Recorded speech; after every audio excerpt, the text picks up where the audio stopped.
प्यारे बच्चों, एक और धाकड़ क्वेश्चन, प्रॉब्लम नंबर 29, वाओ, जो कि सेंट्रल स्कूल्स के अंदर पूछा गया 2003 में। आपसे कह रहा है, इज इट नेसेसरी, क्या ये जरूरी है, that work done in the motion of a body over a close loop is zero. एक क्लोज्ड लूप में एक बॉडी मोशन कर रही है, तो क्या ये कंपल्सरी नेसेसरी जरूरी है कि वर्क डन जीरो ही आएगा? तो बताओ जरा, इस पर प्रकाश डालो। तो भाई एक्चुअल में होता क्या है, अगर आपके पास कंजर्वेटिव फोर्स है तो वर्क डन जीरो निकल कर आ जाएगा, लेकिन अगर आपके पास नॉन कंजर्वेटिव फोर्स है तो उसकी वजह से वर्क डन जीरो नहीं आएगा। अब नॉन कंजर्वेटिव फोर्स कौन सा हो गया? नॉन कंजर्वेटिव फोर्स यहाँ पर जो एक्ट कर रहा होगा वो कर रहा होगा फ्रिक्शन।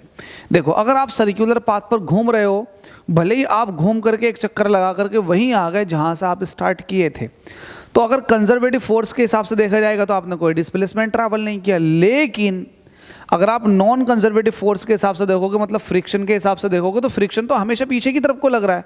अगर आप आगे को जा रहे हो तो आपकी मोशन के अपोजिट डायरेक्शन में फोर्स ऑफ फ्रिक्शन लग रहा है। उसे डजेंट मैटर कि आप लूप बना रहे हो क्या ऐसे चल रहे हो, नहीं भाई, फोर्स ऑफ फ्रिक्शन मोशन के अपोजिट डायरेक्शन में लगता है। कितना डिस्प्लेसमेंट ट्रैवल किया आप उसके हिसाब से देख सकते हो। तो नॉन कंजर्वेटिव फोर्स के हिसाब से आप वर्क करोगे, लेकिन कंजर्वेटिव फोर्स के हिसाब से आप वर्क नहीं करोगे। तो ये वाली बात क्लियर होनी चाहिए।